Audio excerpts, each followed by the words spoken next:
Buenos días a todos y a todes. Es un agrado saludarles y dar inicio al esperado y emocionante simposio denominado Ciencia en la Ciencia Ficción.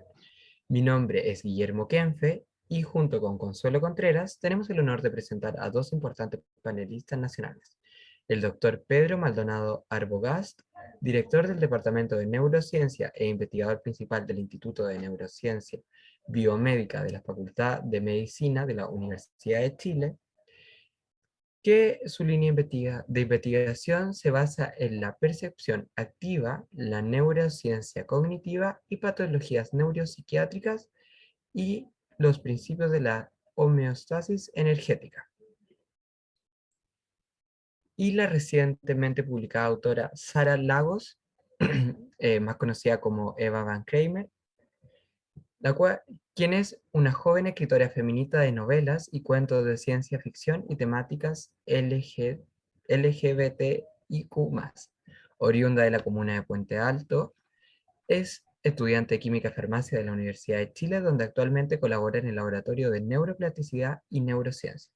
Actualmente está presentando su nueva novela, Civil, publicada en noviembre del año 2020 y que narra una aventura en un universo futurista. Sean los dos muy bienvenidos a esta 37ª versión del Congreso Nacional de Estudiantes de Bioquímica y Carreras Afines. Quiero agradecerles su presencia. Para nosotros es un gran orgullo contar con ustedes en este simposio para mezclar y hablar un poco de lo que es la ciencia y la literatura, las películas y cómo todo esto converge en la ciencia ficción.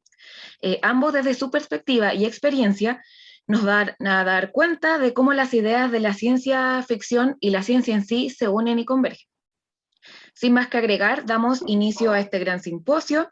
En primer lugar, serán 15 minutos los que cada invitado podrá exponer acerca de su acercamiento personal, sus vivencias sobre la ciencia ficción, y posteriormente vamos a tener 30 minutos para preguntas abiertas para los expositores, que va a estar disponible desde el chat para que comiencen desde ya con sus preguntas. Si quisiera partir el doctor Pedro Maldonado. Muy bien, voy a encender mi cámara, ¿está bien? Y simultáneamente voy a compartir pantalla, si les parece. Y ahora, en principio, ustedes debieran estar entonces viendo la primera diapositiva. Esta es una presentación corta que voy a mostrar o hablar de 3 casos de películas de ciencia ficción y cómo se enganchan un poco con el área de mi interés, que tiene que ver con la neurociencia. La primera es una película que es una de mis favoritas, Matrix. Y ustedes recordarán que en esta película el protagonista se enfrenta, ¿cierto?, con otro de los actores principales, donde le da a escoger entre 2 opciones, ¿cierto? Una pastilla azul y una pastilla verde. Y roja. Y le dice, ¿cierto? Tienes que escoger. Si tomas la azul, la historia se acaba, despierta y sigues viviendo la vida que tienes. Y si tomas la roja, va a descubrir un nuevo mundo más real. Y justamente se trata de eso la película. ¿Qué es lo que es real y qué es lo que no? ¿Qué es lo que vivimos y experimentamos es real? Y en la película, Morpheus dice, si real es lo que puedes sentir, oler, gustar o ver, entonces real es simplemente señales eléctricas interpretadas por tu cerebro. Y curiosamente, esta es una afirmación que representa muy bien el sentir de la comunidad de neurociencia. Lo que hacemos, lo que vemos, nuestra idea religiosa, nuestra personalidad, emociones, surge de la actividad electrobioquímica de nuestro cerebro. Y sin cerebro esto no ocurre, de manera que efectivamente esto es el origen. Pero lo que en el fondo se presenta aquí es la posibilidad de que lo que uno experimente no sea el mundo real, sino que un mundo ficticio. ¿Somos capaces efectivamente de mirar el mundo real? Es decir, ¿es nuestro cerebro un sistema que puede generar una percepción que es dependiente de los estímulos físicos? Bueno, no sabemos necesariamente, pero les voy a mostrar algunos ejemplos. Aquí ustedes pueden ver un cuadro y uno puede preguntarse qué es lo que hay ahí, ¿cierto? Y ustedes van a tener distintas respuestas. Alguien va a ver el Quijote, otro va a ver una cara de un viejo, otro va a ver molino, otro va a ver muchas caras en la misma figura y lo que uno percibe va cambiando a pesar de que el estímulo físico es invariante. Y aquí entonces una demostración muy sencilla, que la experiencia de uno puede variar a pesar de que el mundo físico no lo hace, ¿cierto? O en esta otra ilusión que muchos de ustedes pueden haber visto, ¿cierto?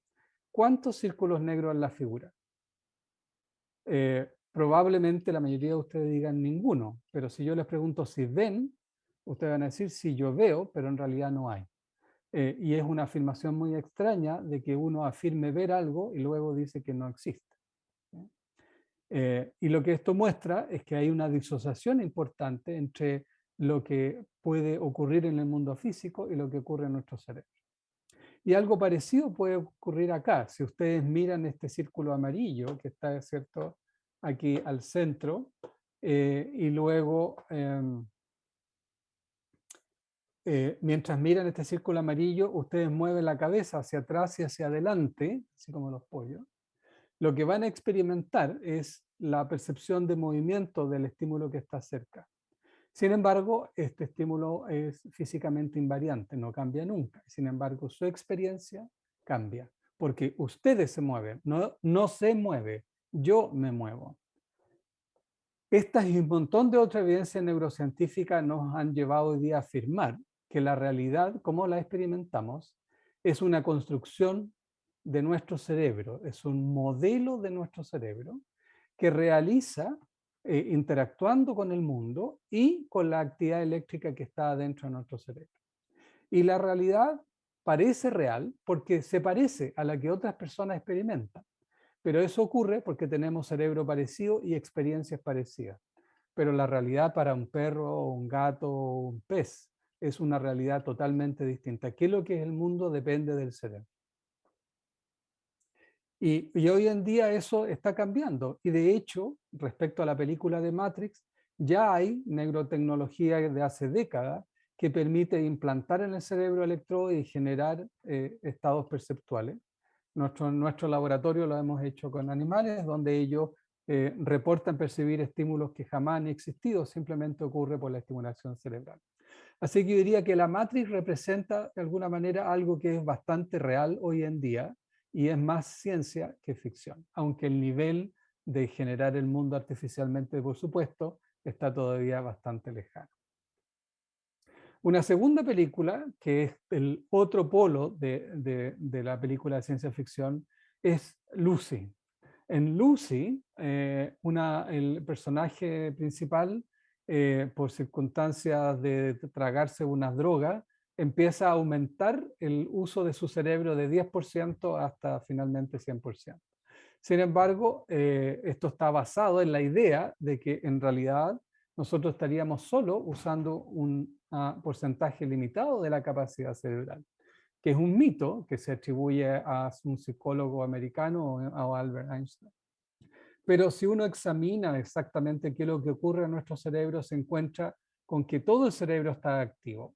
Lo que ustedes ven aquí en estos cuadros, en cada uno de estos 4 figuras de aquí a la derecha, son 4 niveles del cerebro mientras una persona está haciendo algo.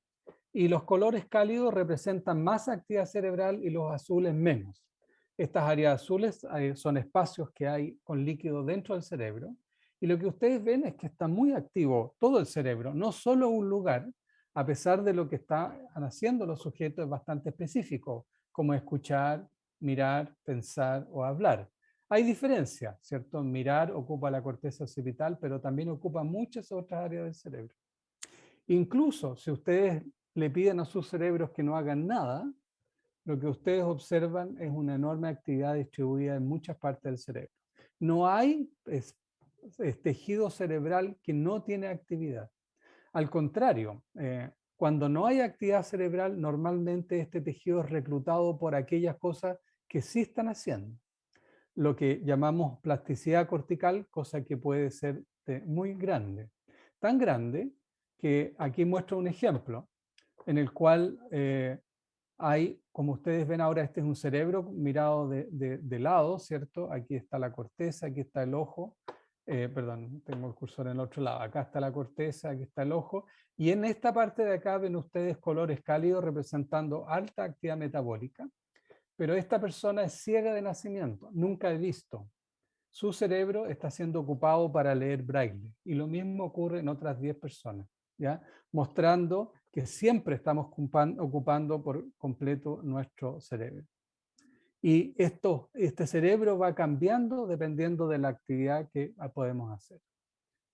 Esta me la voy a saltar y voy a ir al tercer ejemplo, que, de películas como Surrogados con Bruce Willis o Robocop o Ghost in the Shell, ¿cierto? Que representan una idea en la cual el cerebro humano se conecta a dispositivos electrónicos o computadores para realizar tareas distintas. Y efectivamente, esta idea de la conexión entre cerebros y dispositivos es algo que ya está ocurriendo desde hace muchos años en neurociencia. Por un lado, se ha generado la interfase cerebro-máquina y prótesis neuronal. La interfase son sistemas de instrumentos que permiten la manipulación de objetos externos o mover brazos robóticos, el cursor computador. Y la prótesis permiten realizar emulando aquella cosa que ocurre en los circuitos cerebrales. En esta diapositiva les muestro un paciente parapléjico que no podía mover del cuello hacia abajo, que es donde se le implantaron una serie de electrodos en su cerebro que participa de movimientos de la mano. Y con este electrodo se podía registrar la actividad de neuronas que luego él ocupaba para poder mover el cursor de un computador, aprender a apagar luces. Noten que esto ocurrió el año 2004, o sea, prácticamente hace 18 años que esta tecnología ya está en curso y se ha avanzado bastante. Y de hecho aquí arriba se representa un poco el modelo tradicional de cómo esto ocurre. La última novedad en esto es simplemente el desarrollo tecnológico para implantar más electrodos y hacerlo de manera inalámbrica. Este año, la compañía privada Neuralinks mostró un mono que tenía un implante inalámbrico con el cual podía jugar Pong, un juego de video bastante rudimentario, sin siquiera mover ningún brazo y pierna, simplemente con su propio cerebro. Y en un avance muy importante este año, no solamente se escucha lo que ocurre en el cerebro para este tipo de implantes, sino que también ahora se puede tener sensores en los dispositivos y luego enviarlos de vuelta y activar directamente el cerebro. Entonces, básicamente, esta tecnología ha permitido conectar nuestro cerebro con distintos dispositivos, incluso con robots al otro lado del mundo, lo que permite una manipulación directa con la mente. Como dije, esto lo hemos estado haciendo por décadas y principalmente estos estudios se hicieron en animales, pero luego se ha permitido ayudar a pacientes, como los que ustedes ven acá, para restaurarle alguna movilidad, haciendo básicamente de estos pacientes un cyborg, ¿cierto? Y el desarrollo tecnológico sigue, ¿cierto? Pero aún no es posible todavía conectar de una forma mucho más sofisticada que esto, el cerebro con los dispositivos. Esta nueva tecnología ha generado un enorme debate en el mundo e incluso la generación de nuevas leyes en nuestro país, buscando proteger las consecuencias indeseables de este desarrollo tecnológico. ¿Por qué? Porque obviamente una pregunta que se hace la mayoría de la gente es saber si con estos dispositivos nos pueden leer la mente. Y de esta manera también si son capaces de modificar la actividad de nuestro cerebro, manipular nuestra conducta, quitarnos nuestra integridad y pensamientos propios. Quitando aquello que es quizás de las cosas que más nos caracterizan como seres humanos, que tiene que ver con nuestra actividad del cerebro. Y eso es lo que un poco quería compartir con ustedes. Creo que ocupé los 15 minutos, así que con esto doy las gracias y doy el paso entonces para Eva. Gracias. Muchas gracias. Hoy encuentro fascinante todo lo que es el transhumanismo, que es la relación humano-máquina. Pero ya voy a llegar a eso. Yo quiero darles un poco más del recorrido de esta relación desde personas con la ciencia ficción y con la ciencia dura. Yo empecé con la ciencia ficción, con Un Mundo Feliz de Aldous Huxley, y si no están familiarizados con la novela, es una distopía futurista donde los humanos tienen castas. Y era súper interesante porque hay un laboratorio donde la gente es creada en todo el ensayo con ciertas características predeterminadas para las funciones que van a cumplir en su vida. Entonces, la posibilidad de crear personas cultivadas está como desde los 60, 40 en el mundo de la literatura. Entonces, después cuando salió la oveja Dolly y la posibilidad de clonar gente y cultivar, no gente, sino animales, criaturas, yo empecé a ver esta relación tan patente entre la literatura y la ciencia en sí. Además, Un Mundo Feliz tiene otro componente, aparte de las castas, los ensayos, tiene lo que es el soma. El soma es una droga supuestamente de control mental, que era muy típica droga de vicios, y se asociaba mucho a eso. Y yo como estudiante de farmacia, como que iba rastreando estos links entre la farmacología y las novelas de ciencia ficción. De hecho, más adelante, lo que me llevó ya de lleno a la ciencia ficción fue Dune. De hecho, Dune va a salir ahora la película, no es tan popular como Star Wars, pero es como igual de antigua. Y en Dune está lo que se llama la Malange, que tiene la capacidad no solo de mejorar las capacidades vitales, mantenerte más joven, hacerte vivir más tiempo, sino que además doblar el espacio. Entonces, había algo ahí que yo decía, ¿esto será posible? ¿Podrá lograrse? Y después, si uno va viendo la evolución de la farmacología, uno ve que tenemos nutracéuticos, tenemos alimentos deportivos, tenemos vitaminas, tenemos mejoramientos para el cerebro, complejo glucamalate, y una serie de fármacos para mejorar las capacidades vitales. Que esto ya era una idea que los libros la predispusieron mucho antes. Entonces, yo ya venía con esta relación literatura, ciencia ficción, y llegué a la universidad, y ahí pasa una cosa muy particular que a la mayoría les va a pasar, que cuando uno entra a la universidad, como que la universidad te absorbe, y uno deja de hacer estas cosas medio artísticas, o de repente los que son deportistas dejan un poco sus deportes. Con la ciencia ficción y las carreras científicas pasa una cosa muy extraña, porque por un lado uno va a la parte dura y empieza a decir como ya, estas cosas no se pueden hacer porque mira, lo que yo veo aquí que me están enseñando dice que estos son los parámetros realistas y lo demás no se puede hacer. Pero al mismo tiempo, uno va encontrando elementos de hoy y si se pudiera.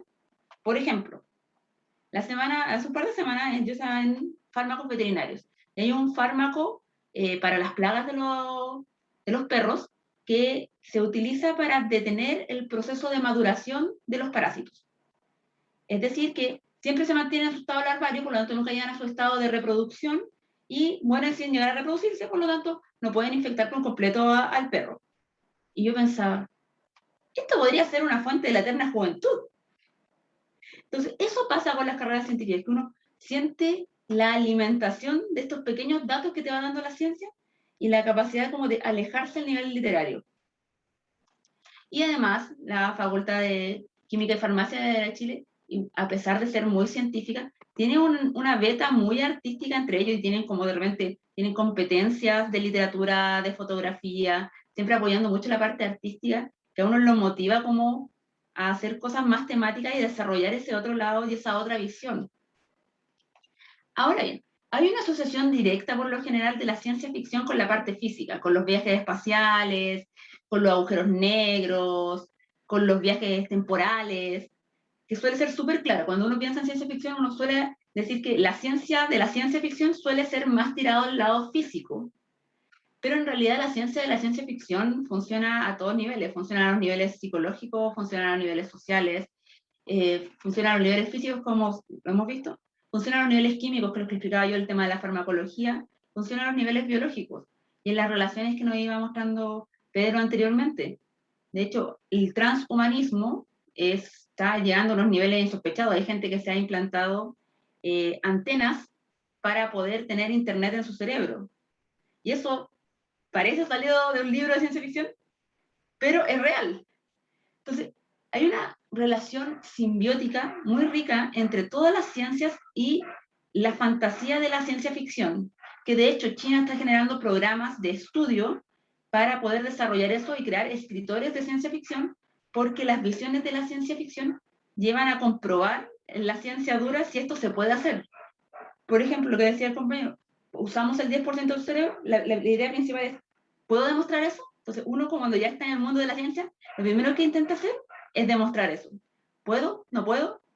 Y tratar de comprobar o realizar o volver real esta idea que fue soñada por alguien probablemente completamente humanista, pero dijo, oh, esto sería maravilloso. Que es, por ejemplo, lo que pasa mucho con Volver al Futuro. Volver al Futuro es un ícono de la ciencia ficción, no solamente por el tema de los viajes en el tiempo y porque tiene varias temporalidades, sino porque hay muchos elementos que la ciencia se ha molestado por tratar de replicar.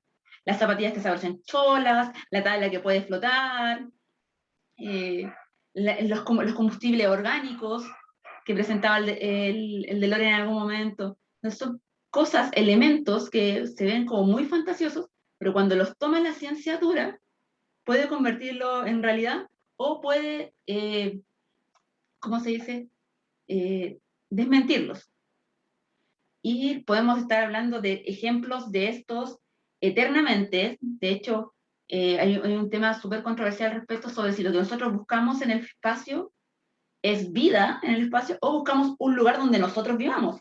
Porque lo que se busca, por lo general, son resquicios de agua porque nuestra forma de vida está basada en el agua. Pero, por ejemplo, la ciencia ficción ha propuesto de que, ¿qué pasaría, por ejemplo, si en Marte o en Júpiter las personas no fueran como personas como nosotros, sino que los seres vivientes fueran, qué sé yo, gaseosos? Y existen novelas de eso, que proponen que la vida, con esta definición que tenemos nosotros de seres orgánicos basados en carbono, oxígeno, nitrógeno, probablemente no se va a configurar así en otras partes del espacio y van a estar basados en elementos químicos distintos a los que nosotros percibimos. Por lo tanto, para rastrear otra vida no tenemos que buscar nuestro mismo registro, sino que tenemos que buscar otras visiones. Y ese es un tema eterno. Entonces, yo no sé, les invito a saber qué parte de la ciencia ficción les gustaría conversar o cuáles son sus referentes y empezar este diálogo.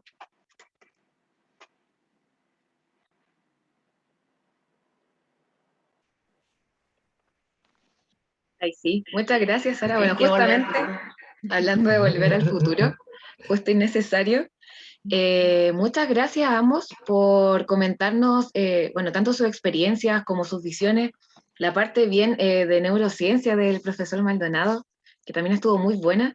Les invitamos a todos a dejar preguntas. Bueno, acá hay una de Camila García. Hay naciones que tienen políticas públicas que están pensadas para estas nuevas tecnologías, como lo es la inteligencia artificial. ¿Cuál es el límite del desarrollo de esto? No sé si alguno quien quisiera tomar la palabra para responder. Sí, quizás podría, efectivamente, hay algo interesante. La inteligencia artificial por el momento está limitada a algoritmos que están basados en computadores. Y lo que hacen estos computadores es emular algunos de los procesos muy básicos del sistema nervioso y responder algunas preguntas. Hay muchos países que han establecido políticas de inteligencia artificial tanto para el control como para el desarrollo. Hay al menos 17 países en el mundo que lo han hecho, en Europa varios, y Chile está en el proceso de elaborar una política de inteligencia artificial. Hay una cierta urgencia con esto, porque los algoritmos de inteligencia artificial hoy en día se están ocupando, pero tienen aspectos negativos muy problemáticos que tienen que ver con el sesgo de los datos. Y los algoritmos de inteligencia artificial lo que hacen es acentúan muchos de los sesgos que ya están contenidos en los datos. Entonces, los algoritmos artificiales son machistas, son sexistas, son racistas, y por lo tanto las políticas de inteligencia artificial buscan un poco normar eso. Y por otro lado, el problema es quién es dueño de los datos, que es la otra gran pregunta súper importante en inteligencia artificial. Porque si las compañías privadas son dueños de los datos, son las compañías privadas las que se benefician. Si son los datos públicos, todos se benefician. Pero hay distintos países que tienen políticas extremas con respecto a esto, como Estados Unidos, que tiene la política de datos privados, Japón, el otro extremo, todos los datos son públicos, y eso varía de país en país. Así que todavía queda ver cuál va a ser la política que vamos a tener aquí en Chile. Igual, para complementar a Pedro, una cosa interesante con la inteligencia artificial es que se considera que la primera idea cuando uno piensa en inteligencia artificial es esta cosa media robótica, media relación humana, y tiene sus normativas, de hecho tiene unas normativas muy ligadas con las leyes de la robótica de Asimov, de regla primera, no hacer daño a los humanos, y por lo general tiene ciertas limitaciones en base a eso, pero también hay una línea de inteligencia artificial que está literalmente basada solamente en la computadora y en lo que uno es dentro de la computadora, en lo que es la identidad de uno dentro de la computadora y cuánto uno perdería si, por ejemplo, todos tus datos hoy en día desaparecieran. Por ejemplo, nosotros no tendríamos servicio médico porque están basados en fichas online, no tendríamos identidad de quién soy yo, de qué nacionalidad tengo, porque todo eso está digitalizado. Entonces, hay una identidad, hay una huella personal de cada individuo a nivel computacional. Y eso tiene una regulación completamente distinta a esta regulación que es más robótica. Y que probablemente ambas también van atrasadas porque la tecnología está avanzando a una velocidad igual vertiginosa. Entonces, como que las leyes siempre se demoran en aprobarse y esas cosas.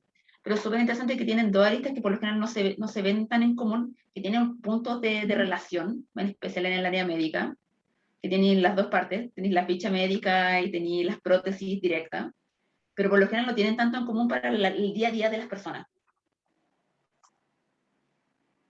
Muchas gracias. Súper. Me surge a mí una duda, no sé si Guillermo quiere hacer tú una Sí. pregunta. Dale. O sea, me gustaría como, porque claro, vamos viendo como que la ciencia ficción siempre va como empujando un poco la ciencia o que siempre está planteando nuevos desafíos. Como la pregunta que me surge a partir de eso, o sea, escuchando su opinión, es ¿cómo creen ustedes que esta relación surge? Si surge desde un científico que se pone a escribir, si surge desde una persona común y corriente que se pone a imaginar cosas, si la ciencia toma este libro a los Julio Verne y se plantea viajar a la luna. Entonces, ¿cómo perciben ustedes esa relación? Bueno, no sé, Eva, ¿quiere empezar tú esta Es vez? que esa es una pregunta súper clásica. Siempre se pregunta de si la ciencia inspira a la ficción o la ficción inspira a la ciencia. Y El es huevo o muy la del huevo o gallina. la gallina de qué fue primero. Porque en realidad no es que uno vaya antes y otro vaya después, sino que se van alimentando mutuamente. Tienen como una simbiosis. Por ejemplo, la ciencia ficción que se está escribiendo ahora no tiene nada que ver con la ciencia ficción que se había escrito antes de la época de los celulares. Entonces va funcionando completamente distinta porque se van relacionando entre ellas. Entonces yo creo que es mutuo, es bidireccional, no es que una hacia la otra. Sí, yo encuentro toda la razón a Eva y efectivamente los escritores de ciencia ficción, hay muchos que han sido científicos. Isaac Asimov es uno de los más famosos y uno de mis favoritos, entre paréntesis. Pero lo que plantean los libros de ciencia ficción también siempre está enraizado en cosas que nosotros conocemos. O sea, que no hablan de cosas que no entendemos, tienen que contener cosas que todos puedan comprender. Entonces también no hay un invento de conocimiento científico que no existe. Entonces en ese sentido es una retroalimentación muy potente y inspira a todos. De hecho, yo he hecho experimentos basados en la película Matrix, un poco con la misma idea, ¿cierto? Y ha resultado. Entonces, esto confirma por un lado cosas de ciencia ficción, pero también inspira a los científicos a ir un poco más allá y dejar volar su imaginación. Sí, es cierto. Muchas Muchas gracias. gracias. Nos llegaron muchas más preguntas, así que vamos a aprovechar de continuar. Creo que esta va un poco más dirigida al profesor Maldonado. Pregunta a Dafne. ¿Qué piensan sobre las situaciones paranormales? ¿Por qué hay personas que no lo ven y otras que sí? ¿Es posible que pueda ser por las diferentes realidades que vive cada cerebro?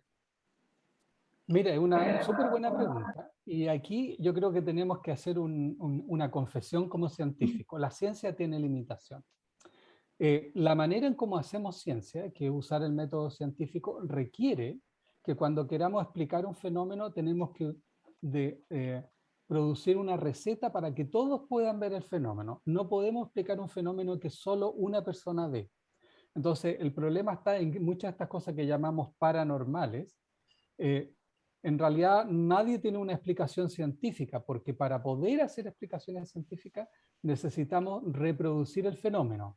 Y nadie ha podido reproducir ni la telepatía, ni fantasmas. Eso no ha sido posible de reproducir en ninguna circunstancia. Y como no es reproducible, no es estudiable por la ciencia, y por lo tanto la ciencia queda afuera hasta que lo pueda hacer. Mientras tanto, cualquier otra explicación será tan buena como cualquier otra. Sí, sí. De hecho, cuando a mí me preguntan yo creo que todos los que hemos estudiado ciencia alguna vez hemos tenido un hermano chico, un compañero que nos pregunta, ¿cómo sabemos que todos vemos los colores de la misma forma? Y yo siempre trato de explicarlo de la forma de que, mira, primero tienes que ver que efectivamente lo que tú ves existe, así como los colores se basan en ondas, el infrarrojo, la ultravioleta, es como, supongamos que este es el verde, ya. Así se mide el verde, tenemos elementos físicos que pueden demostrar que el verde existe. Esa es la primera cosa, y la segunda cosa es demostrar que todos lo percibimos de la misma forma. Todos tenemos el mismo diseño en los ojos, todos tenemos cono de bastones, tenemos todos la misma forma de percibir colores. Comprobando las dos cosas, podemos decir que sí, todos podemos ver esto. Pasa con las cosas paranormales, que si bien nosotros no podemos andar midiendo todo el mundo y ver si exactamente en verdad todos vemos, todos tenemos 3 detonadores de color, aunque dicen que hay algunas personas especiales que tienen 4 detonadores de color, y tampoco podemos tomar el fenómeno y medirlo físicamente, cuando tenemos un comprobante. Entonces no podemos comprobar ni un lado ni el otro para decir que esto pasa o no pasa. Pues ahí tengo que meterme, Sí. porque por un lado, efectivamente, lo que la neurociencia afirma es que lo que cada uno de las personas experimenta es tan real como la que experimenta otra persona. Una persona que ve un fantasma lo ve, un esquizofrénico que ve a un niño hablarle lo ve y lo escucha, ¿cierto? Y los colores, la verdad de las cosas es que los colores son un invento del cerebro. Ustedes ven amarillo en sus pantallas en este minuto, pero yo les puedo asegurar que no hay ninguna longitud de onda parecida a la longitud de onda amarilla que en este minuto está siendo reflejada en sus pantallas. El amarillo que ustedes pueden estar viendo en este minuto es un constructo mental de su cerebro, que se produce y se conoce, pero además que no es cierto tampoco que tenemos los mismos receptores. Distintas personas tienen distintos receptores. Por lo tanto, lo que pasa es que a nosotros nos enseñaron desde pequeño a que le llamamos naranjo ese color, pero cuál es la experiencia subjetiva que cada uno de nosotros experimenta no es necesariamente una idéntica. Esto de que siempre asignamos al mundo físico como lo real ocurre porque hemos concordado en llamar a las experiencias de la misma manera, pero eso no significa que las experiencias sean iguales. Y eso, efectivamente, personas pueden escuchar, ver fantasmas, ver platillos voladores, lo que quiera. La ciencia no puede negar esa experiencia. Lo único que puede hacer es explicaciones sobre aquellas cosas reproducibles, como llamar amarillo a un color. Eso sí lo podemos hacer. Igual Muchas la gracias. ciencia es más amigable porque las ciencias sociales como que no tienen conflicto en decir como tú estás demente, tú estás normal. Tú lo percibes distinto. En ese aspecto la ciencia dura es bastante más amigable. Concede más. Muchas gracias por este diálogo que generaron. Debo decir, ya que me da mucha risa que lo hayas mencionado, por ejemplo, yo soy daltónico. Entonces viene justo a este tema, de que claro, a mí muchas veces me preguntan, ¿de qué color verde es esto? Es como verde. Ay, pero yo también lo veo verde. Claro, pero tu verde no es mi verde. Tenemos historias muy divertidas con el Guille, o yo usando una cosa de un color y él diciéndome que otro completamente diferente. El laboratorio cualitativo con un daltónico es tan realísticamente. Ya me tuve un compañero daltónico. Y era toda una experiencia. Claro, y no se limita solo a los ojos, también en el olfato, por ejemplo. Sí. Nosotros tenemos 2000 tipos de receptores diferentes en el olfato, y lo que nosotros olemos puede ser distinto para distintas personas, y en parte eso es responsable de por qué los sabores son distintos. A alguien le puede gustar algo o no, dependiendo de los receptores que tenemos, que no son siempre los mismos. Y aparte, los olores están como muy asociados a la memoria, y la gente que tiene como buenos recuerdos con los olores suele percibirlos más agradables que otras personas, aunque sea el mismo olor. Sí, la memoria es sensitiva. Continuamos con las preguntas. No Sí, llegaron aquí muchas más preguntas. leo, en el chat hay una persona que, basada en experiencias personales, realiza la siguiente pregunta. considerarían que hacer ese ejercicio de fantasía a ciencia es poco profesional, porque a ella se lo han dicho. ¿Qué opinan ustedes respecto a eso? A mí me parece que no. En general, cuando como científico, recordando de nuevo el método científico, nosotros nos hacemos una pregunta: ¿cómo funciona este fenómeno? Y la respuesta es una hipótesis. Las hipótesis son propuestas de mecanismos y esa es la parte creativa que tenemos como los científicos. Hacemos una propuesta nueva que surge de antecedentes, pero que necesariamente ocurre a través de un proceso de imaginación, reflexión, comparación, intuición. Una máquina no necesariamente va a hacer hipótesis como lo hacemos los humanos, porque nuestro cerebro en gran parte gasta tiempo importante haciendo este ejercicio de imaginación, reflexión y proyección al futuro. Yo creo que esta creatividad es un componente crítico de las hipótesis y por lo tanto yo le diría que siga con su imaginación y eso le va probablemente a traer nuevas ideas. Sí, yo considero que es completamente válido aplicar propuestas de fantasía o de ciencia ficción a las ciencias para desarrollar proyectos y avances tecnológicos que puedan contribuir. De hecho, esa es la gran gracia que tienen esta relación.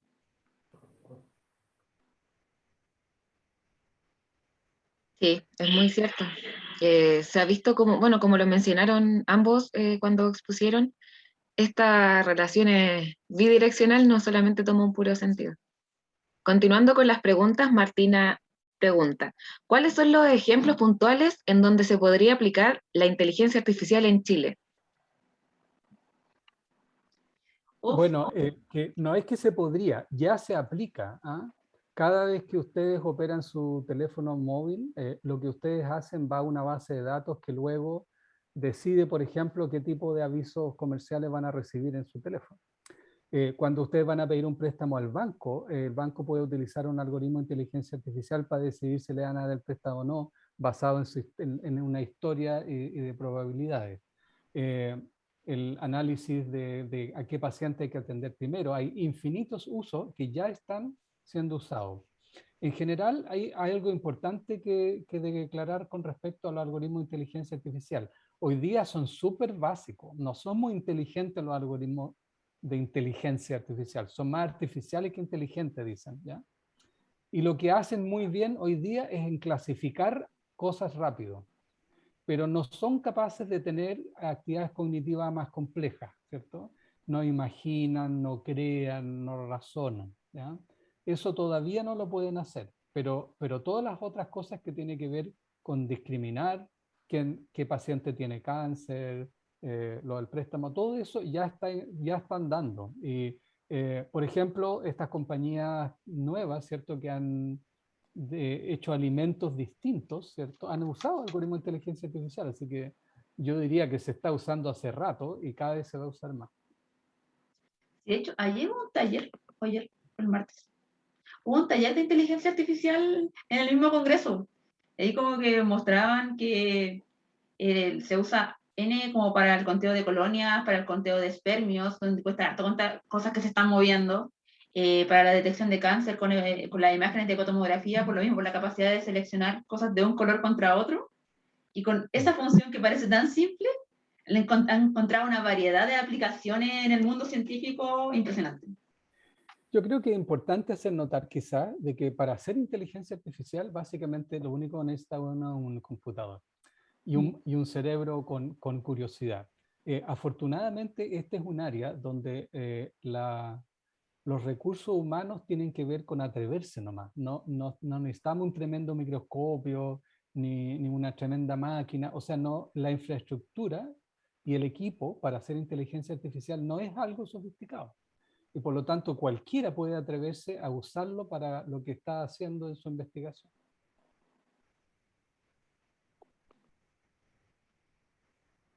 Bueno, continuamos con Muchas las gracias. preguntas. Muchísimas gracias. En el chat, Alexander Marín pregunta, hoy en día, actualmente, 19 de agosto de 2021, si tuviéramos que clasificarnos en una historia de ciencia ficción, ¿a cuál estaríamos más cercanos? de la ya publicada. Hoy, de la idea publicada, vivimos tan en distopía, definitivamente porque igual a mí siempre me llama la guerra de los dos mundos. Si bien no tenemos máquinas, recordemos que ahí sobrevivimos por un virus. Aunque ahora estamos en el anterior. Aunque hay un libro también latinoamericano, ¿no?, llamado Agua, donde el agua empieza a subir porque se derriten los glaciales. Igual estamos cerca de eso. Pero sí, de hecho, ahora han salido hay hartos como recopilatorios de cuentos durante el COVID. La pandemia, el encierro, como que fue muy fructífera, por ejemplo, para la ciencia ficción chilena.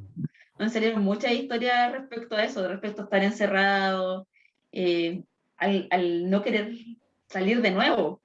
Porque hay historias respecto a cuando tú te acostumbras a vivir como en espacios reducidos, después piensas como las paranoias de que cuando salgas ya no vas a estar en un espacio seguro. También hay hartas historias de eso. Pero no sé, si tuviera que elegir una para ahora, hoy está bien catastrófico. Es que sí, tiene que ser definitivamente una distopía. Pero Bueno, en realidad yo creo que afortunadamente todavía no estamos en una distopía. Hace por lo menos 20 años yo leí un libro que se llama The Hot Zone, la zona caliente, y se trataba sobre un virus Ebola que salía de África y producía una pandemia. Pucha, no me puedo imaginar un escenario más parecido que el que estamos sí, viviendo hoy día. Y la otra cosa, yo no sé de un libro específico, pero si bien la mayoría de los índices del mundo son positivos y van para mejor, muerte, guerra, todo va bien, con excepción del cambio climático. Y yo sí. creo que ese es el desafío más grande que tenemos. Entonces cualquier novela, quizás esta película, ¿cierto?, del clima no es tan así, pero efectivamente el cambio climático es una amenaza demasiado real y si no hacemos algo pronto, quizás, dicen, ya es demasiado tarde. De hecho, es interesante el efecto que está generando el cambio climático en la literatura, porque en la ciencia ficción antes hay algo que se llama la ecoficción, que hablaba, por ejemplo, en Dune, que es un planeta desierto, sobre la importancia del agua y la escasez del agua, y hay muchos libros en base a las cosas terribles que pueden pasar si el mundo no cambia. Y ahora, estos últimos 10 años, está saliendo algo que se llama el solar punk. El solar punk es estas visiones futuristas donde hay paraísos. Es como todo lo que sería bueno si hiciéramos las cosas bien.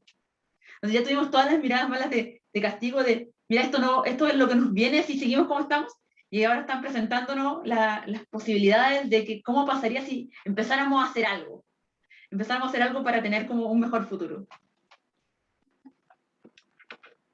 Muchas gracias.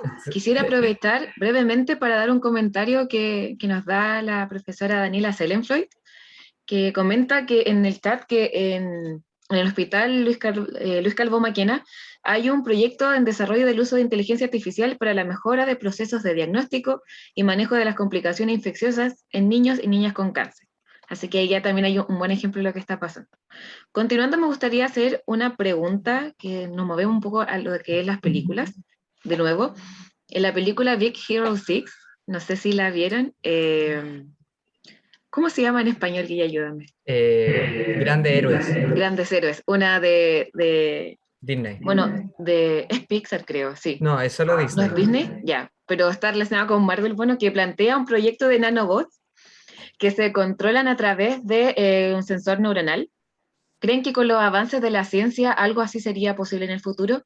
¿Y qué beneficios podría traer esto a los diferentes ámbitos de la ciencia? Bueno, ¿qué dices, Eva? Yo tengo una respuesta, no sé si Sí, yo después... creo que se puede hacer, porque estamos hablando de harta mecánica que se está utilizando ahora con las personas. Ahora, estoy pensando a niveles prácticos, tener nanos en específico, además de diagnóstico y mejoramiento de órganos, es como, bueno, tendría que salir un poco del mundo biológico, de la medicina encima, porque probablemente para cosas más prácticas, como para el estudio de suelo, siempre es bueno tener cosas pequeñas, porque actualmente el estudio del suelo implica hacer grandes agujeros. Entonces, no Sí, sé, yo creo que si uno yo se creo que sienta, puede estar como toda la tarde pensando cositas de a poquito. sí, yo creo que los nanobots no es el problema. O sea, eso hay un desarrollo sostenido de Sí, miniaturización. Y recordemos, por ejemplo, esta presentación de los drones en las Olimpiadas recientemente de Japón, que era una cosa increíble, ¿cierto? De estos tremendos Esa tecnología yo creo que ya existe más o menos. Lo que no existe es la habilidad de controlarlos con el cerebro. Todavía la interfaz cerebro-máquina son muy crudas y las cosas que podemos hacer con estos conectores que tenemos con el cerebro son muy sencillas y por dos razones. Una, porque no registramos de la suficiente cantidad de neuronas y segundo, porque no sabemos todavía cómo funciona el cerebro. Entonces, no sabemos cómo el cerebro hace para que uno pueda mover el brazo y dibujar algo. No sabemos, por ejemplo, o no sabemos cómo el cerebro hace el amarillo, ¿cierto? Eh, entonces, mientras no sepamos eso, va a ser difícil que inventemos una interfase que nos permita controlarlo.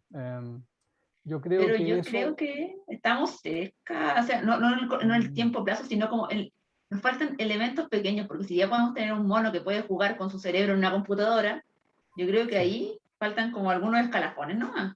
Bueno, lo que faltan son grados de libertad, que probablemente ustedes todos lo conocen. El cerebro, y con una interfase bastante sencilla, uno puede mover una silla de ruedas, por ejemplo, para atrás y para Sí. adelante. Pero eso significa que lo que uno necesita detectar del cerebro es un estado A o un estado B. Ujú. Pero para manipular la mano, como lo estoy haciendo ahora, necesitas 300 grados de libertad. Y eso no los tienes hoy y no los vas a tener en 10 años. Hoy día se calcula que conocemos con suerte quizá un 10-15% de lo que ocurre en el cerebro. Entonces, por eso yo soy un poco escéptico de que a menos que haya cambios conceptuales, teóricos, fundamentales en neurociencia, la tecnología por sí sola no es suficiente. Necesitamos más ciencia, no solo tecnología, ciencia y ciencia teórica. Y aquí, perdonen que me aproveche estando en este foro, entusiasmarlos, sobre todo los jóvenes, a que piensen hacer ciencia pensando no solamente con instrumentos. Muchas veces aquí en Chile pensamos que para tener un buen proyecto científico necesitamos un tremendo equipo. Eso no es cierto. Gran parte de las trabas científicas que hoy en día son teóricas.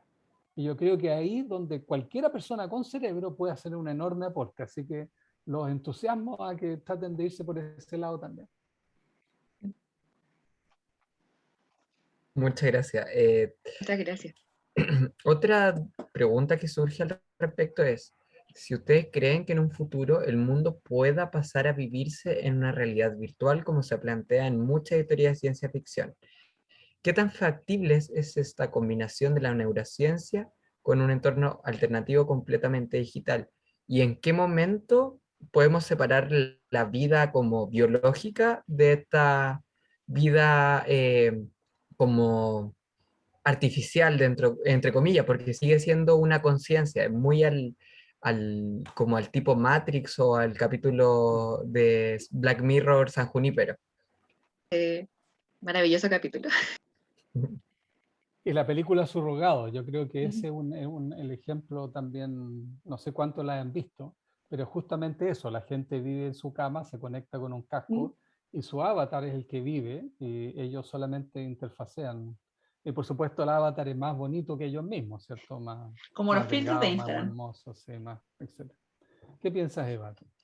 Yo creo que igual estamos un poco en eso, en especial en este momento de pandemia que empezamos a comunicarnos solamente virtualmente y las redes sociales empezaron como a crecer, empezaron a aumentar como los filtros. Entonces, nadie está muy claro si la persona que uno conoció solamente en pantalla realmente es así, se ve así. Ya tenemos como una media vida digital. Entonces, ahora, que esa vida digital se coma nuestra vida física, esperemos que no pase, ¿eh? Esperemos que nunca lleguemos a ese punto, pero no creo que estemos tan lejos porque, por ejemplo, la gente que juega juegos en línea vive más en juegos en línea que en persona. Y eso es casi 2D algunos. Entonces, no sé, hay personas, yo creo que tienen una vida más digital que física. Y de alguna forma, todos tenemos un poco de nuestra vida a nivel digital, algunos más, algunos menos. Pero hay gente, yo creo que todos tenemos alguna, por lo menos una persona que no conocemos en vivo, que la conocemos solamente a través de una pantalla. Entonces nadie nos asegura si eso de verdad está ahí. Lo que sí tendría que pasar también es que para que eso pueda ocurrir, el cerebro tendría que tener la habilidad de seguir con vida por un tiempo. Eso es muy difícil sin un cuerpo. Hoy día el cerebro es parte de un cuerpo y funciona como un todo. Entonces, si vivimos virtualmente, alguien tiene que ir a plantar y cosechar las lechugas para que la comemos, digamos, a menos que alguien nos esté inyectando esto. Entonces, no es tan sencillo como pasar todo el tiempo en la realidad virtual. O sea, siempre Pero, podemos regresar a Matrix. Así partimos claro, esta charla, siempre podemos volver a pero Matrix y que hayan máquinas alimentándonos. por ejemplo, ese podría ocurrir, pero tendría que todo depender de la máquina. Efectivamente, aunque hay debate en la comunidad de neurocientíficos que un cerebro aislado puede efectivamente experimentar lo mismo. Yo creo que en la medida de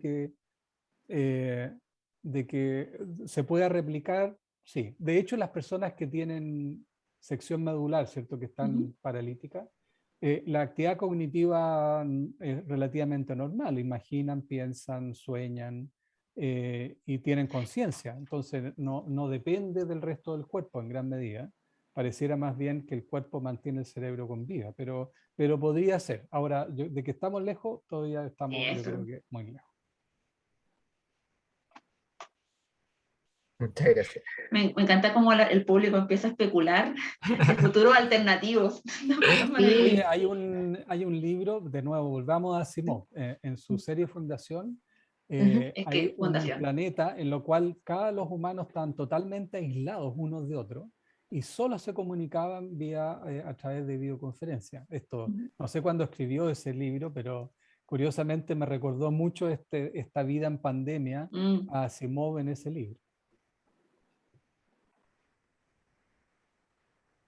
Sí, es cierto, y sobre eso igual llegaron algunos comentarios en específico. Valeria nos comenta que recordando la película Hair, no sé si la vieron, con Scarlett Johansson en la voz y Joaquín Phoenix, dada la actual situación en donde la interacción entre personas está mediada por una conexión con la tecnología, incluso se entablan relaciones amorosas, sumado con el avance de la inteligencia artificial, siento que cada vez nos vamos acercando más a esa realidad. Y eso también es muy cierto. Es un poco lo que pasa también en como Futurama, donde se aprueba el matrimonio con robots. Sí. Hace mucho también la semejanza como actualmente el matrimonio igualitario, pero ese es el matrimonio, no me acuerdo del término exacto, pero lo usan para humanos con robots. Ahora, yo creo que la verdad es que estamos lejos de esa realidad. ¿Por qué? Porque esta pandemia ha sido un poco un laboratorio. Nosotros los humanos somos seres sociales y nuestro éxito como especie ha dependido de esta interacción social.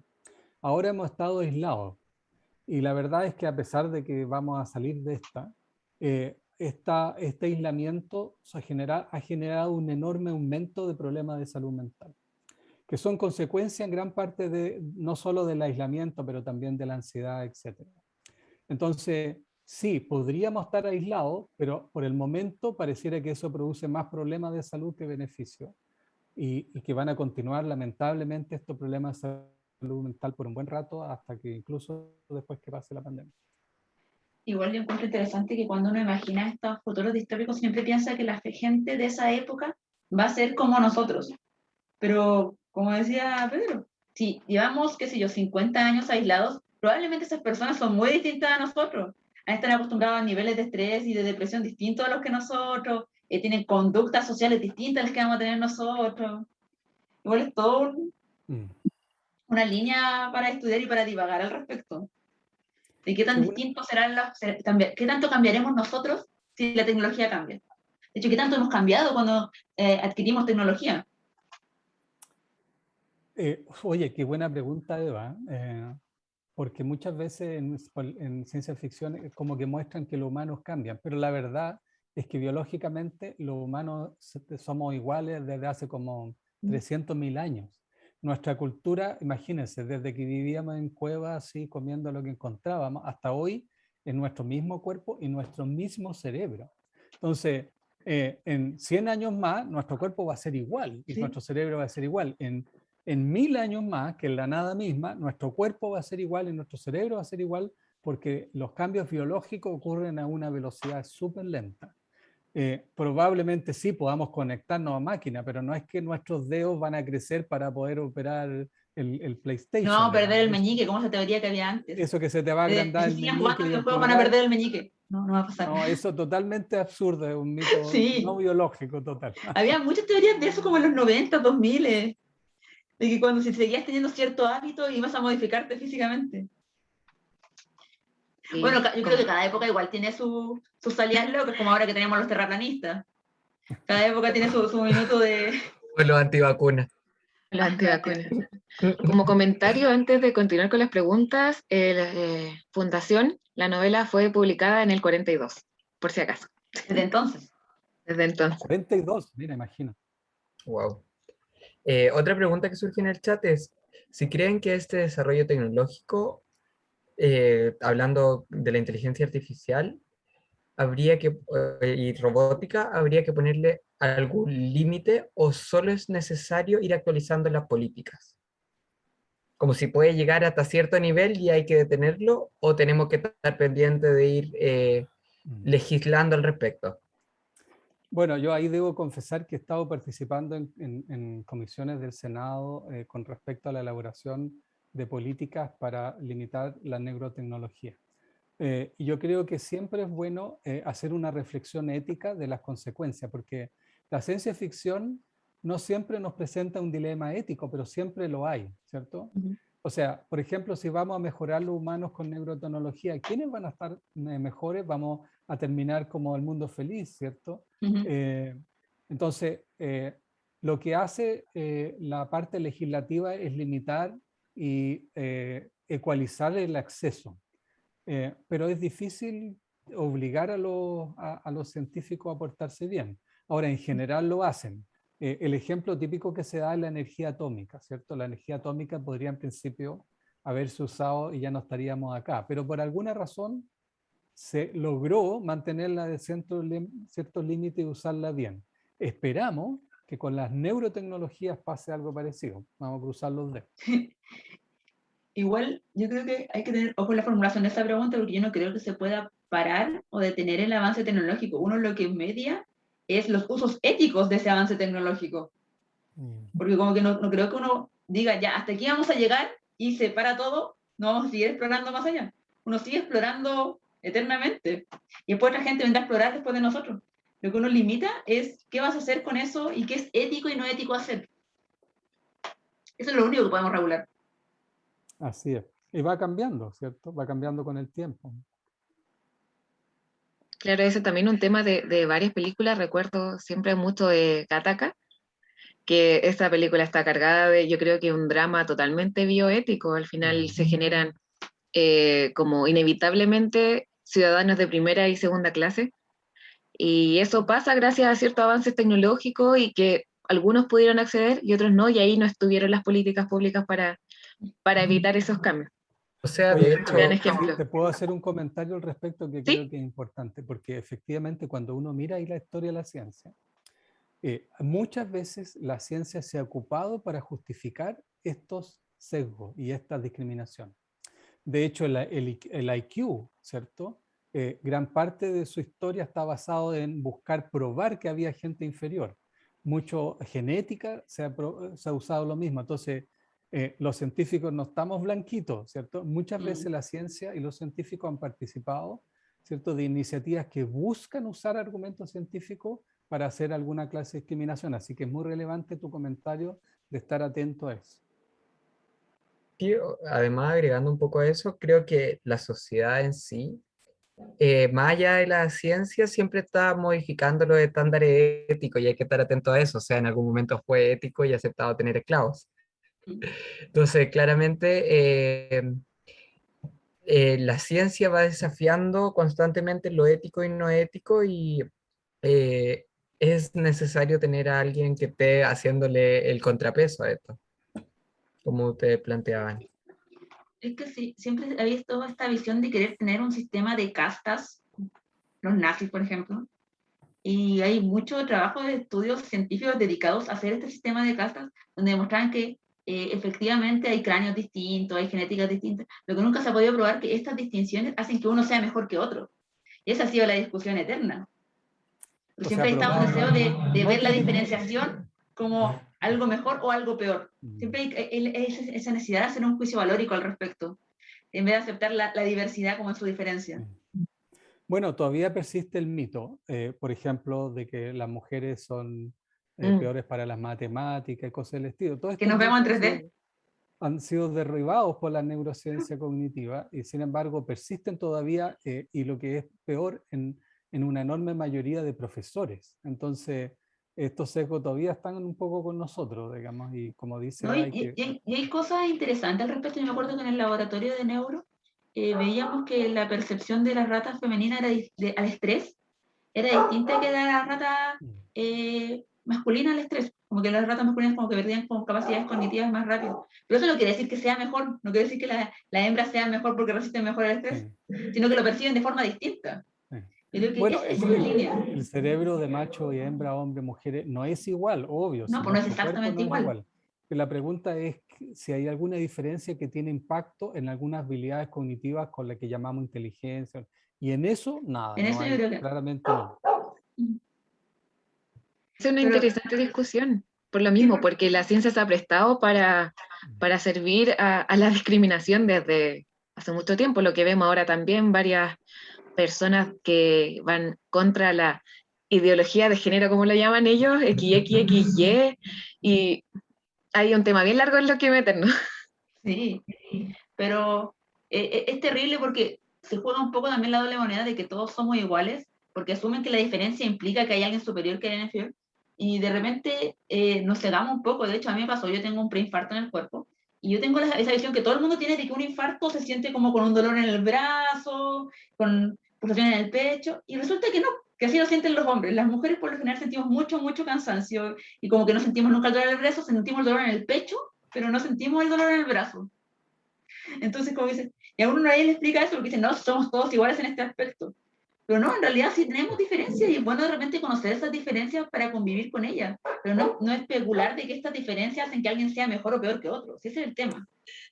Me gusta tu comentario, Eva, particularmente, bueno, yo debo decir que yo soy biólogo, no entre tanto bioquímico, aunque en nuestro grupo hay muchos bioquímicos, así que estoy muy feliz por Eva eso. es farmacéutica. Yo soy También. farmacéutica.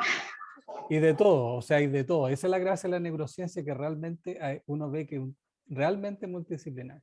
Pero los biólogos, una de las cosas que nos entrenan y aprendimos muy tempranamente es entender y apreciar la diversidad biológica.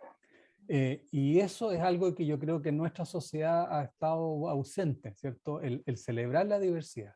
Porque la biología nos enseña que hay siempre diversidad, hay quizá una normalidad estadística, pero siempre en un grupo hay distinto. Y el reconocer y empezar a diversidad nos permitiría resolver muchos problemas como los que está mencionando Eva. Así que gracias por tu comentario, yo creo que es súper importante. Muchas gracias, vamos. Para continuar, ahí llegaron más preguntas. Esto da para harto, así que continuamos con la pregunta de Nicolás, que dice, ¿con qué delicadeza se deben tocar todos estos temas de ciencia ficción con niños, niñas, niños y adolescentes? Son temas que pueden asustar a las mentes más pequeñas. Yo creo que a varios de adultos también les asusta mucho pensar en esta proyección que da la ciencia ficción. Mira, yo creo que los cabros chicos son curiosos por naturaleza y ellos van a absorber cualquier cosa que uno... No tiene que ver con el contenido, tiene que ver con los modos. Porque los niños son muy susceptibles a las emociones de uno. Entonces, si uno les dice algo neutro, pero asociado a una emoción de miedo, ellos lo van a sentir como algo negativo. Entonces, más que qué es lo que uno, es cómo uno les comparte, cómo uno les habla, y ahí en el componente emocional es súper relevante que el ambiente sea de protección adecuado, qué sé yo, y eso se ha ido incorporando a los procesos educativos para entender eso como parte muy relevante del aprendizaje. Así que no sé, eso sería mi comentario. Y no le voy a discutir ese nivel de neurociencia porque según yo tomé un par de cursos en psico y decían lo mismo, en psicología del desarrollo. Entonces tiene mucho que ver con cómo te dicen las cosas, cómo te enseñan las cosas, que en realidad sí, las cosas que te asustan suelen generar un aprendizaje significativo, pero también generan una aversión a las cosas. Así que no, completamente de acuerdo. Tiene que ver mucho con cómo uno le diga más de lo que le está diciendo. No hay vetos en el fondo. Y acá hay varios diciendo que creen que le asusta más a los adultos que a los niños y apoyando esa opinión. O sea, muchas veces lo que pasa, según mi perspectiva, es que los mismos, que no se saben tocar estos temas porque los padres les da miedo tocarlos. Entonces piensan que los niños van a tener el mismo pánico que ellos tienen. Entonces creo que de ahí surgen Pero igual estas yo creo dudas que de... el amor de la ciencia puede partir de cosas súper cotidianas, así como desde tratar de entender cómo funciona tu microondas, a tratar de entender por qué los barcos no se hunden. Son cosas como súper cotidianas que empiezan como uno a especular. Y yo creo que hay una razón neurobiológica, porque efectivamente yo hablé de un modelo del mundo. Y la gracia de un cerebro como el nuestro no es mantener el cuerpo vivo, porque eso lo hace relativamente con pocas neuronas. Pero la gran cantidad de neuronas que tenemos en nuestra corteza tienen el propósito de poder hacer un modelo del mundo. Entonces, lo que hacemos desde muy pequeño es tratar de entender el mundo para saber cómo comportarnos. Y eso obliga al cerebro a tener curiosidad. Entonces, la curiosidad es una propiedad intrínseca del crecer. Matar esa curiosidad es privarlos de poder ellos armarse un mejor modelo del mundo, digamos, y más flexible también. Así que hay que, al revés, pues, fomentarla, alimentar. O sea, desde ahí mismo, como experiencia personal, yo recuerdo como las primeras aproximaciones que tuve a la ciencia, pero muy, si lo vemos como de una perspectiva como científica elitista, no es ciencia, pero ahora recordándolo, era como observar el comportamiento de las hormigas. Yo veía cómo se movían las hormigas, qué hacía, si le ponía una piedrita, qué hacía. Esa fue como mi primera experimentación. Y yo también mezclaba jabón, champú en una taza de plástico y lo dejaba en el baño ahí como macerando. Y cuando volvía, mi mamá decía, pero ya tenía esta cuestión hedionda, porque obviamente se ponía hediondo, po, y se enojaba mucho. Y yo como, pero mamá, por favor. Son mis experimentos, les decía. Hasta que Pucha, los dejó que hiciera mi experimento. oye, Pero yo perdona creo que en ese aspecto, la Semana de la Ciencia que tienen ustedes cuando traen niños, ahí yo creo que hacen un trabajo maravilloso. En especial porque probablemente no, porque son niños pequeños, menos de qué edad parten, tercero básico, cuarto básico. Y más o menos hasta la media. Mm. Sí, Es pues como si todo siento el que los niños etapa de pequeños colegio. probablemente no entienden lo que está pasando y ven como cambios de colores, que salga espuma, y para ellos debe ser percibido muy mágico, casi ciencia ficción. Yo creo que Pedro Y quería aquí, después comentar. como pero genera esa curiosidad de querer saber. Sí, pero yo sí puedo intervenir. Yo creo que aquí sí, hay por algo favor. mucho más profundo de lo que ustedes están mencionando, porque en el fondo esta práctica de la curiosidad y hacer explicaciones tiene que ver con la práctica del pensamiento crítico. Y el pensamiento crítico no es solo útil para la ciencia, yo creo que es útil para cualquier desarrollo personal. El pensamiento crítico para decidir sobre qué comprar en un supermercado, o por quién votar, o qué tipo de préstamo me conviene más, es un tipo de reflexión y práctica que es tremendamente potente y empodera a las personas. Entonces, no es solo la ciencia y el conocimiento científico, sino que tiene ese otro aspecto que yo creo que es, de hecho yo digo que el pensamiento crítico es quizá de las herramientas más democráticas que hay, porque justamente les permite a las personas tomar mejores decisiones personales y grupales, y la ciencia apoya y permite eso, así que toda esa iniciativa me parece increíblemente potente. Justo acá está Vanessa de Extensive, que son los que organizan el Día de la Ciencia, así que un saludo cariñoso. Nosotros también con el Guille somos parte de Extensive, le tenemos medio votado por el Congreso, lo sentimos, pero sí, una labor hermosa la Bueno, que hace Extensive. sí. Sí, también Eh, Ciencia en tus manos, que hace el Congreso. Dale, ah, Guille, que hay más preguntas. sí, tenemos otra pregunta. Pregunta Joaquín Arriagada, ¿qué opina? Bueno, esto ya lo hemos conversado un poco. ¿Qué opinan del transhumanismo? ¿Qué tan posible es ver un futuro transhumano? O sea, hay gente transhumana, pero yo no creo que se masifique.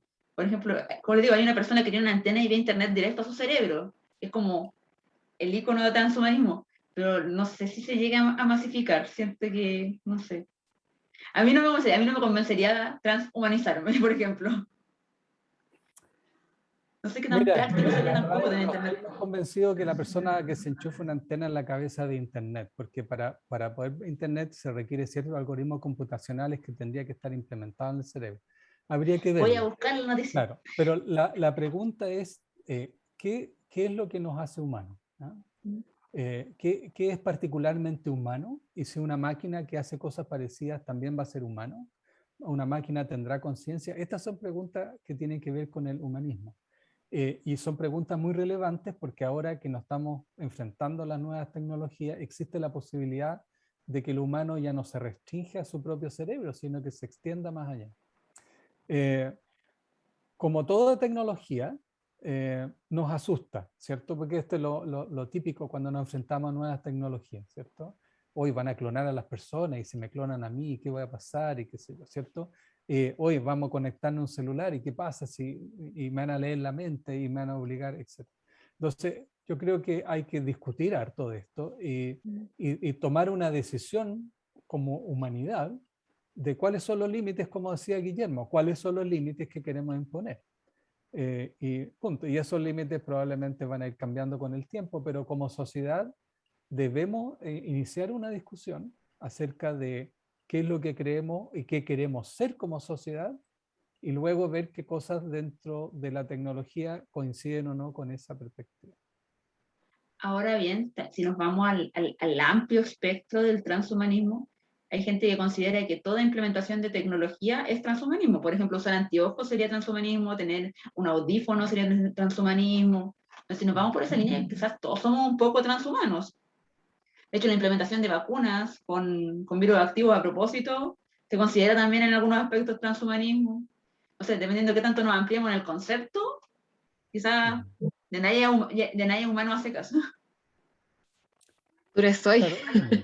Todos son Pero cyborgs. imagínate que tú te pones una interfaz cerebro-máquina que te permite mirar el infrarrojo, ¿cierto? Eso adquiere capacidades que antes no tenía. Sí. Pero eso te hace más, te hace menos humana. ¿Es un ciego menos humano que una persona que ve? O sea, somos diferentes de nuevo, ¿cierto? Sí. La pregunta es, ¿qué es lo que nos hace humanos?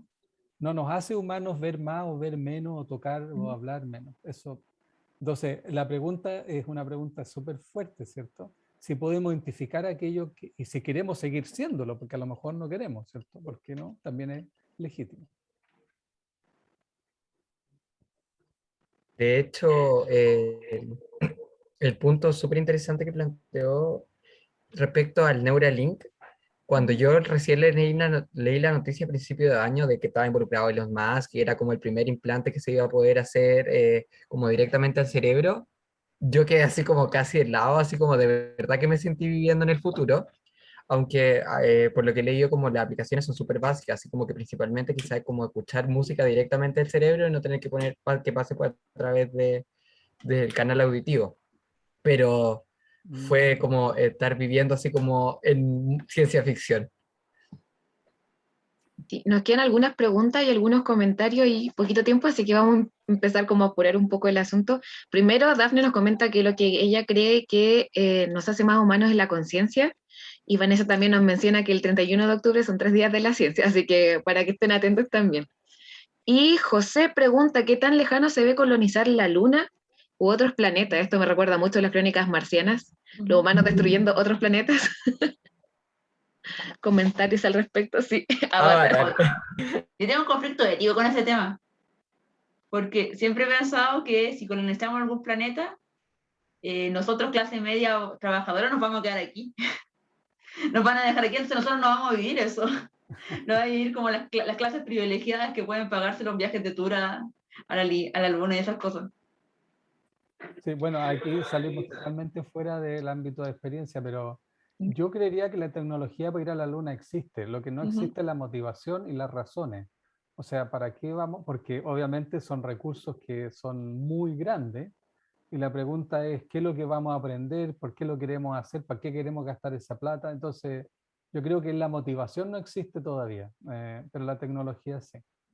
O la necesidad. Si nos quedamos sin planeta, la gente va a querer irse a vivir a otro lado. Claro, pero vivir en la Luna a lo mejor es peor que vivir aquí en un lugar contaminado, no sé. ¿No?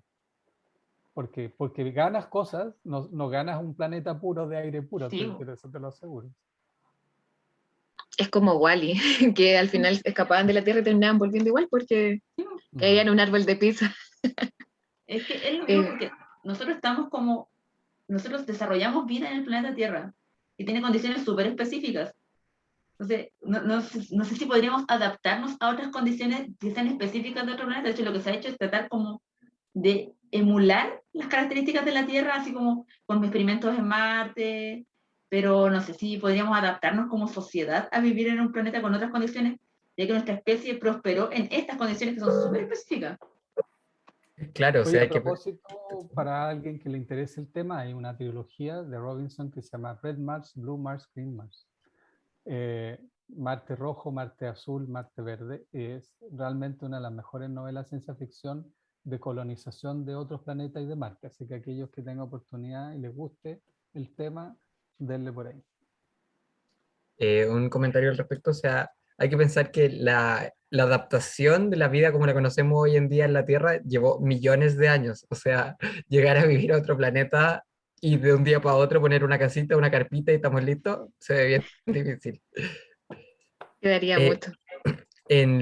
en el chat se generó una discusión bien entretenida respecto al transhumanismo, porque se planteó que lo que finalmente nos hace humanos es la conciencia. Pero surgió la otra postura de que qué pasa con los animales. Los animales no tienen conciencia, los animales no piensan. ¿Qué pasa? ¿Qué nos diferenciaría de los animales? ¿Qué nos diferenciaría de las máquinas? Oye, ahí un Uy. tema que a mí me interesa en particular, porque una de mis líneas de investigación tiene que ver con entender la conciencia. Y en neurociencia la conciencia se entiende como una experiencia subjetiva, como es el tocar, el ver, la experiencia de ver. Y se piensa que los mecanismos neurobiológicos tienen un rol fundamental para mantener la homeostasis. Y no hay ninguna razón para pensar que los otros animales no tienen ese mismo tipo de mecanismo. Lo que sí ocurre es que nuestro cerebro tiene una enorme maquinaria en relación a eso, lo que implica que el grado de conciencia que nosotros tenemos es muy sofisticado en comparación con los otros animales. Sin embargo, hace muchos años, la comunidad neurocientífica sacó una declaración, se llama la Declaración de Oxford. Y en esa declaración los neurocientíficos declaramos, en general, yo concuerdo, en que la conciencia existe en otros animales, aunque en grado menores que lo que ocurre en el humano. Entonces, el humano no es el único que tiene conciencia. Entonces, la conciencia por sí sola no es lo que nos hace humanos, es algo más.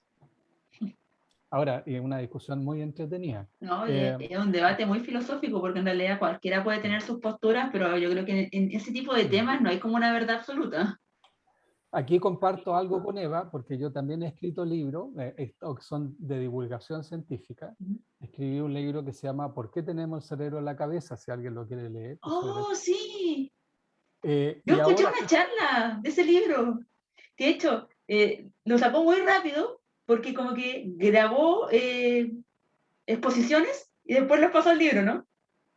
sí, generalmente eso fue como, como participaba en muchas charlas de divulgación, de Explora, Sí. etcétera. Muchas de las preguntas se repetían, entonces dije, ya, pero voy a escribir como las preguntas y respuestas, y en el fondo eso fue un poco la inspiración del libro. Pero ahora Sí, de hecho. estoy escribiendo otro libro, y este libro se llama ¿Seguiremos siendo humanos en el futuro? Y es justamente, y por eso me encantó que me invitaran a este simposio, ¿no? Es justamente sobre el futuro, sobre ciencia ficción y es sobre ser humano o no ser humano en el futuro. Así que estoy sacando ideas, denle nomás. Hay que aprovechar. Estoy Pero sí, de aprovechando, hecho, sí, lo estoy escuché en un tomando podcast nota. científico que dijeron que ese libro era muy bueno, que era como muy claro para explicarle a las personas que no estaban tan metidas en el mundo de la ciencia. Ajá. Bueno, lo que podemos hacer es sacar una especie de documento con todas las recomendaciones que han salido de esta charla, que han sido muy buenas y han sido muchas. Yo creo que varios van a querer ir a verlas o a leerlas. Queda una pregunta también que dice, más allá de la fantasía, ¿qué también creen ustedes que se representa en la ciencia actualmente en la ficción? ¿Y qué obras creen ustedes que serían las que plantean las cosas de forma más correcta en cuanto a los hechos que conocemos hasta ahora? Uy, qué terrible, porque yo soy la gente que le gusta reclamar, entonces yo como que disfruto un poco encontrarle el resquicio de como, "Ah, eso no pasa". Porque soy mucho de ver la película y decir como, no, eso no se puede hacer. Pero encontrar a alguien algo que esté como bien basado, porque por lo general tienen como ideas como de aplicación, pero cuando las quieren, por ejemplo, hay un libro que leí hace poco que se llama Una máquina más, o otra máquina más, que se basaba en una máquina que tenía la capacidad de inducir amor o de inhibir el amor. que como idea igual es interesante. Y establecía que se modificaban niveles de oxitocina, de dopamina, de noradrenalina. Pero cuando se empezó a meter en el lado científico, así como, fue como no, como hermano no está funcionando.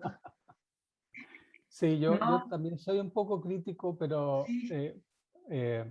o sea, creo que tanto positiva como negativamente, o sea, los científicos lo representan siempre como genios impecables y que nunca se equivocan y qué sé yo, cuando en realidad no lo hacemos. Pero además arrastran muchos mitos. Arrastran el mito que el científico trabaja solo. Eso es terrible, porque la mayoría de nosotros trabajamos en grupo. No es uno que tiene una idea y todo lo sabe. Son siempre grupos de trabajo. En las películas no hay 7 científicos, siempre hay uno. Y ese uno es típicamente hombre. Hay muy pocas películas donde muestran a las mujeres científicas, ¿cierto? Los muestran escondidos en un lugar secreto, o sea, como algo muy escondido de la sociedad, cuando es todo lo contrario. Los científicos trabajan abiertos en universidades, instituciones públicas, participan, ¿cierto? Y somos personas normales, no somos nerds que lo único que hacemos es pensar en ciencia todo el día, tenemos vida, familia, hijos, nos encanta jardinear o lo que sea, ¿cierto? Además, está esa idea de que a uno le va a salir todo bien automáticamente. Como si, como sí. el 90% de las veces sale bien. Y Y uno, ya como en los primeros laboratorios, se da cuenta que no. sí, la otra cosa que me preocupa un poco es que muchas veces se muestra a los científicos y su relación con los animales de una manera negativa, ¿cierto? Y se muestra a los animales sufriendo mucho, y efectivamente sí, pasan aflicción.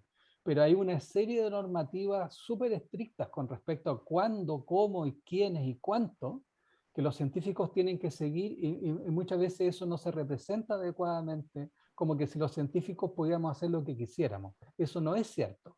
Y crea una película un poco ética inadecuada de los científicos. Yo creo que entonces, pero yo entiendo que por efectos de la película y la emoción y qué sé yo, se muestra de otra manera, pero el mito del científico con el delantal en la torre del castillo, digamos, trabajando con Frankenstein, es algo de lo cual nos ha costado desprendernos, digamos.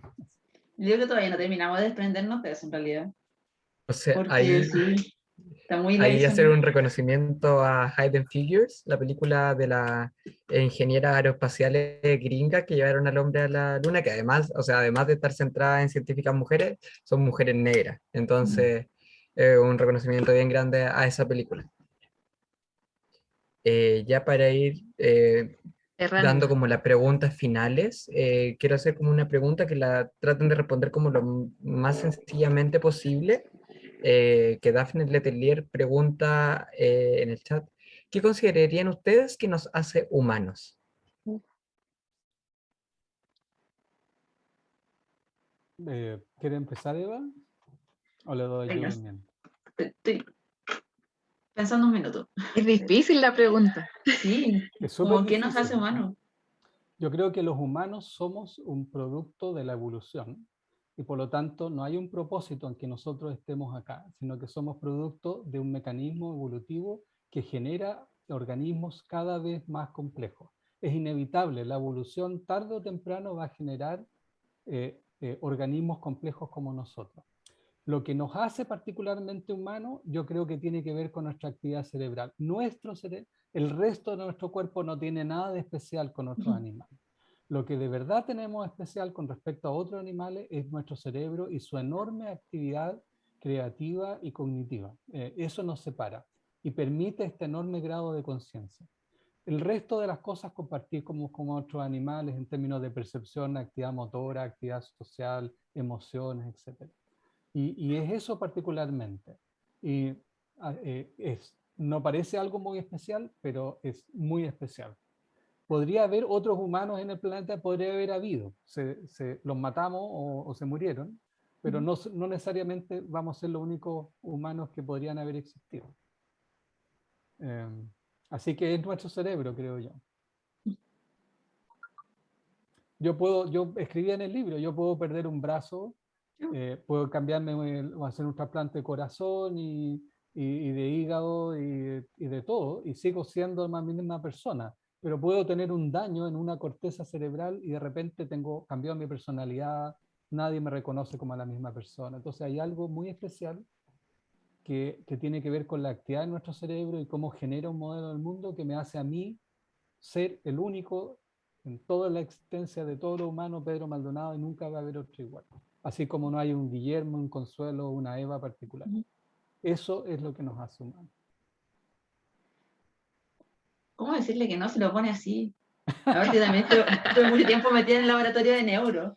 Entonces, hay algo en el cerebro muy maravilloso que puede hacer que uno deje de ser uno, que uno deje de entender cómo son los otros, y al mismo tiempo puede resistir muchas cosas. Como pasa de repente con el Parkinson, que de verdad tu cerebro resistió mucho rato antes que te dieras cuenta de que estaba mal. Entonces, no sé, es un órgano muy maravilloso.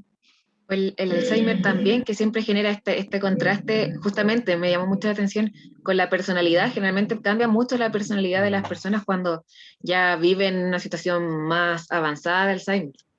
Pero, o sea, yo he escuchado como la frase que se acuña que cuando, por ejemplo, frente a enfermedad del Alzheimer neurodegenerativa, que finalmente el alma de la persona como que deja de existir.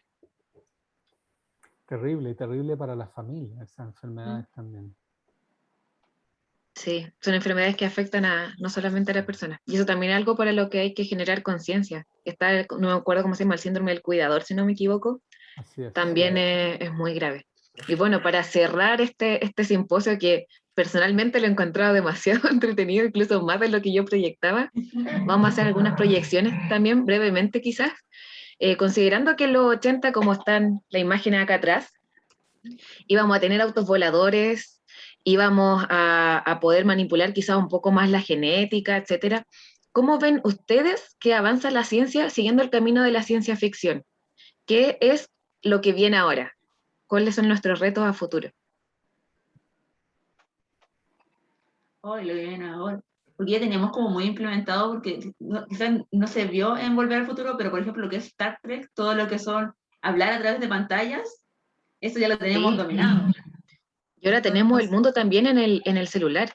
Entonces, Sí. brevemente, ¿qué creen ustedes que es lo que nos lleva ahora a la ciencia ficción, a la ciencia? Que sabes lo que pasa con la ciencia, que es súper difícil predecir por dónde va a explotar algo nuevo. Pero hay cosas que son claras, la neurotecnología, la nanorobótica y los nanomateriales, esas son cosas que yo creo que son esperables. Pero nunca uno sabe, como por ejemplo este manejo genético con, ¿cierto? Con el CRISPR, es algo que salió así como de la nada, ¿te fijas? De que nadie se imaginaba ni en ciencia ficción. Entonces, creo que una de las gracias, y eso me gusta de la ciencia, es que de repente en 3 años más aparece algo que nadie se imaginaba. Sí. Y la ciencia ficción inspira, pero no guía, no guía completamente la ciencia. Entonces, Es que hay una muchas pregunta cosas que se súper proyectaron en difícil. ciencia ficción que nunca se volvieron realidad. Sí, pues. O sea, hay caminos y caminos. Igual yo creo que para lo que se viene va a tener que ver con ecología. Siento que estamos llegando al nivel de cambio climático que nos va a obligar a que la ciencia, más de lo que ya está haciendo, porque igual está trabajando harto en lo que es la ecología, en lo que es la limpieza de agua, en lo cual el transporte lejos de los combustibles fósiles. Entonces, igual está trabajando harto la ciencia en lo que es la ecología, pero yo creo que por ese lado todavía nos queda harto por hacer. Sí, a eso me recordó algo importante. Hay muchos países que tienen una doble política científica. Por un lado, organizan la ciencia para que investigadores hagan lo que quieran y hagan volar su imaginación.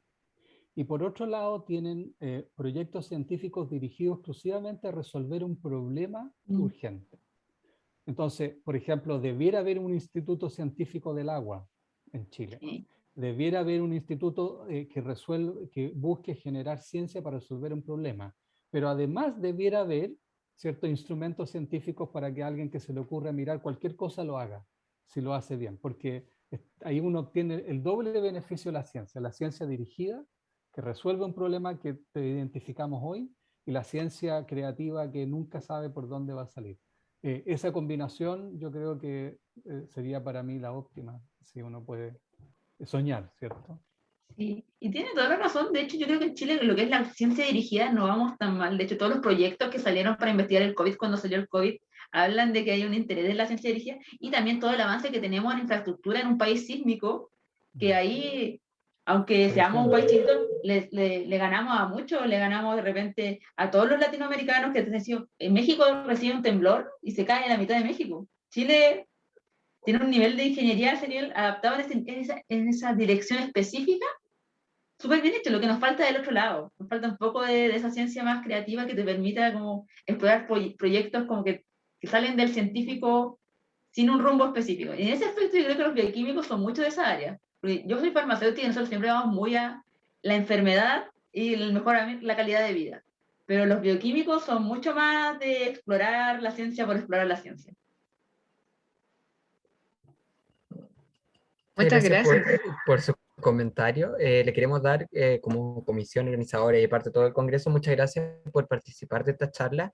Resultó muy interesante, despertó mucho interés, generó esta conversación muy entretenida que se dio. Queremos agradecerle también a todos los oyentes que nos estuvieron viendo. Así que eso, muchas gracias por participar en esta instancia y no sé si Consuelo quiere cerrar con algo más. Y bueno, reiterar nuestros agradecimientos con ustedes por estar aquí, por darnos esta excelente conversación que ha sido muy nutritiva. Ojalá se pueda repetir en otra instancia y se pueda conversar con más gente, porque siento que quedaron muchos temas ahí en el tintero. Y dejar invitada a todos quienes están escuchando, quienes están viendo, a las actividades que vienen del Congreso. Este es el penúltimo día, viene la charla magistral con Florencia Tevi y luego Café con un Doc. Y mañana ya se viene la última jornada, así que nada, esperamos que hayan pasado un excelente rato ahora. Muchas gracias por sus preguntas, por sus comentarios, por generar debate en el chat. Ha sido muy entretenido para nosotros.